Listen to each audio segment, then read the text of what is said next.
আমি কছাৰীপাৰা জনতা প্ৰাথমিক বিদ্যালয়খন ১-১-১৯৭৬ চনত আমাৰ এই অঞ্চলৰ শিক্ষাৰ অনগ্ৰসৰ অঞ্চল হিচাপে আমি ৫টি চুবুৰী, অৰ্থাৎ ইয়াত এই চুবুৰীকেইটাত এনেকুৱা ধৰণৰো মানুহ আমি সংমিশ্ৰণ হ'লোঁ। ইয়াত আমাৰ বৈশ্য, তেওঁলোক অৰিজিন হাউদ মানুহ, বৈশ্য লিখে টাইটলটো। নাথ যোগী সম্প্ৰদায় আছে, বড়ো জনগোষ্ঠীৰ কছাৰী বড়ো মানুহ আছে। এই তিনিটা বিশেষ জাতি সম্প্ৰদায়ৰ উপৰিও চুবুৰীকেইটা বেলেগ বেলেগ। আকৌ বৈশ্য চুবা, লীলাগোসাঁই পুখুৰী চুবা, কাৱৈমাৰীৰ ভিজাপুখুৰী চুবা, ওজাগাঁৱৰ দৌলগুৰি চুবা আৰু ওজাগাঁৱৰে সোণামাৰী চুবা নামৰ এই 5টি চুবুৰীৰ ছাত্ৰ ছাত্ৰী অভিভাৱক লগ লাগি এই বিদ্যালয়খন ১-১-১৯৭৬ চনত এই পুখুৰীৰ পাৰতেই এটি নামঘৰ আছিল। সেই নামঘৰত শুভাৰম্ভ কৰিছিল ৰাইজৰ শ্ৰম আৰু তেওঁলোকৰ শৰীৰৰ ঘাম মাটিত পেলাই এই পুখুৰী পাৰ তেতিয়া কিছু পৰিমাণে সৰু সৰু হাবিৰে মানে কনকতলীৰে আৱৰা আছিল। এই মানুহখিনিয়ে চিন্তা কৰিলে আমি যিহেতু বিদ্যালয়খন আৰম্ভ কৰিলোঁ, আমাৰ প্ৰাথমিক শিক্ষাৰ কাৰণে ইয়াৰ পৰা কছাৰীপাৰা বিদ্যালয়লৈ, ওজাগাঁও বিদ্যালয়লৈ, তিয়াপুখুৰী বিদ্যালয়লৈ যোৱাৰ যিটো পথৰ যান জঁট যথেষ্ট দুঃসাধ্য আছিল। সাধাৰণতে বাঁহৰ একোডাল শাকৰে পাৰ হ'ব লাগে, দলং নাছিল, কালভাৰ নাছিল। সেই পৰ্যায়ত সেয়া স্বাধীনতাৰ প্ৰায় ৬০ দশক পাৰ হোৱাৰ পিছতো সেই অৱস্থা এতিয়াও তোমালোকে দেখা পাবা যে দৌলগুৰি টাচ কৰি যোৱা যিটো কলাইগাঁও খৰিয়াবাৰী পথৰ পৰা দৌলগুৰিৰ মাজেৰে এই বিদ্যালয়লৈ আহিব লাগে, এজাক বৰষুণ দিলে নিশ্চয় আপোনালোকো আহিব নোৱাৰিব। গতিকে আজিও আমি সেই দুৰ্ভোগ ভুগিয়ে আছোঁ। স্বাধীনতাৰ পিছতো আমি ৰাজনৈতিকভাৱে পিছপৰাটো বেলেগেই কথা, তেওঁলোকৰ দৃষ্টিত নাহিল আমাৰ শিক্ষাৰ অনগ্ৰসৰতাৰ কাৰণে। আৰু ইয়াৰ যিখিনি আমাৰ অনগ্ৰসৰ কৃষিজীৱী মানে আমাৰ ৰাইজ আছিল, তেওঁলোকে ভাবিলে যে আমি শিক্ষাত পিছপৰাৰ কাৰণে অঞ্চলটো পিছুৱাই আছে, গতিকে আমি এটা চেষ্টা কৰোঁ, এখন প্ৰাথমিক বিদ্যালয় পাতোঁ। সেই মানসেৰে তেওঁলোকে এই আজিৰ যে ৩১ জানুৱাৰী ২০২৬ আৰু ১ ফেব্ৰুৱাৰীত ২০২৬ত এই ৫০ বছৰ গৰকা শুভাৰম্ভ অনুষ্ঠানটো আৰম্ভ কৰিবলৈ গৈ আছে। কছাৰীপাৰা জনতা LP স্কুলৰ এতিয়া ৫০ বছৰ হ'ল। সেই উপলক্ষে আমাৰ সকলো ৰাইজে মিলি এই যিটো আমাৰ সোণালী জয়ন্তী যিটো অনুষ্ঠান, এই অনুষ্ঠানৰ দুদিনীয়া কাৰ্যসূচীৰে আৰম্ভ কৰা হৈছে।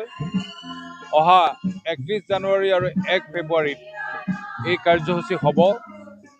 এই বিদ্যালয়খন কছাৰীপাৰা এই গোসাঁই পুখুৰীৰ পাৰত অৱস্থিত।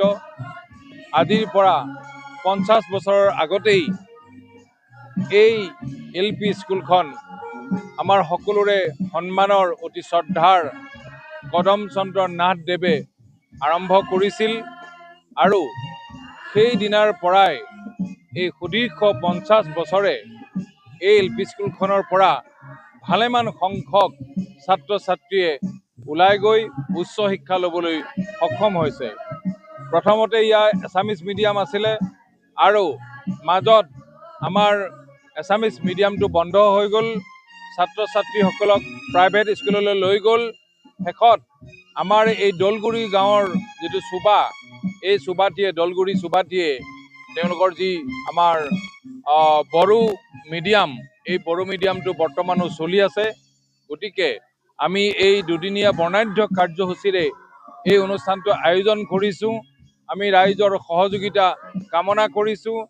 দুটা দিনতেই অসমৰ বিভিন্ন বিশিষ্ট লোকক আমি আহ্বান জনাইছোঁ আৰু বিশেষ বিশেষ কাৰ্যসূচী থাকিব। ইয়াৰ উপৰিও আমাৰ এখন মুকলি সভা থাকিব। মুকলি সভাত এই গোসাঁই পুখুৰীৰ পাৰ অৰ্থাৎ কছাৰীপাৰা জনতা LP স্কুলখন আচলতে আমাৰ যি চিপাঝাৰ সমষ্টি, এই চিপাঝাৰ সমষ্টিত পৰি আছে নতুনকৈ। গতিকে আগতে কলাইগাঁও সমষ্টিয়ে আছিলে। এতিয়াৰ যি বিধায়ক পৰমানন্দ ৰাজবংশী, তেখেত আমাৰ পৰিচালনা সমিতিৰ সভাপতি, তেখেত উপস্থিত থাকিব আৰু কেইবাগৰাকীও বিশিষ্ট লোক ইয়াত উপস্থিত থাকিব।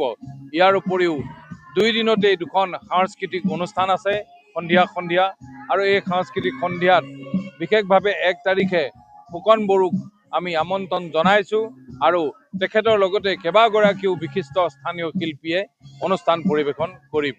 ইতিমধ্যে আমাৰ পূৰ্ণ প্ৰস্তুতি চলি আছে। সমবেত সংগীতৰ আখৰা আজি কেইবাদিন ধৰি আমি আখৰা কৰি আছোঁ। আজি আমাৰ মিউজিক আখৰা, আমাৰ এই গোটেই যিটো আমাৰ গোসাই পুখুৰীৰ যিখিনি আমাৰ ভাষিক অসমীয়া আৰু দৌলগুৰি চুবাৰ ভাষিক যিখিনি বড়ো, এই সকলোৱে মিলি আমি সমবেত সংগীত প্ৰস্তুত কৰিছোঁ। এই অতি পিছপৰা অঞ্চলটোত তেওঁলোকে যে নিজাববীয়াকৈ আহি আমাৰ সুখ দুখ, আমাৰ যি সোণালী জয়ন্তী আমি যি উদযাপন কৰিব যাব ওলাইছোঁ, সেই উদযাপন কৰি যাব ওলোৱাত আমাৰ কিছু দুখ বা ভুল ত্ৰুটিবোৰ তেওঁলোকে বুজ ল'ব আহিছে। তেখেতসকলক মই পোনপ্ৰথমে ধন্যবাদ দিছোঁ। কথা হ'ল কি, আমি 1976 চনত যি আমাৰ ককা দেউতাসকলে বনাই থৈ যোৱা স্কুলখনৰ যি আমি সোণালী জয়ন্তী পালন কৰিব পাই আমি নথৈ আনন্দিত হৈছোঁ। আৰু আমাৰ অঞ্চলবাসী বা 5টা চুবুৰী গাঁৱৰ ৰাইজে আমাৰ বহুতখিনি নথৈ আনন্দিত হৈছে। কাৰণ আমাৰ দেউতাহঁতৰ দিনত বনাই থৈ যোৱা স্কুলখনৰ আমি এটা যি আমাৰ সোণালী জয়ন্তী পালন কৰিব পাই আমি নথৈ আনন্দিত হৈছোঁ। আৰু আমাৰ যি 31 আৰু 1 ফেব্ৰুৱাৰী আমাৰ যি সোণালী জয়ন্তী, তাৰে প্ৰস্তুতি আমাৰ পূৰ্ণাংগভাৱে আমাৰ চলি আছে। ইতিমধ্যে আমাৰ যিটো আমাৰ সমবেত গীত, তেখেতসকলৰ আমাৰ বৰ্তমান আজি ৰিহাৰ্চল চলি আছে। আৰু যি আমাৰ বিধি কামত তেখেতসকলে নিজৰ নিজৰ দায়িত্ববোৰ নিজে নিজে চমজি লয় ধুনীয়াকৈ পৰিপাটিকৈ কৰি যাই আছে। আৰু যি ৰভা মঞ্চ যি আমি দায়িত্ব দিছোঁ, তেখেতসকলেও দায়িত্ব লৈ নিজৰ নিজৰ কামবোৰ চলাই লৈ যায়।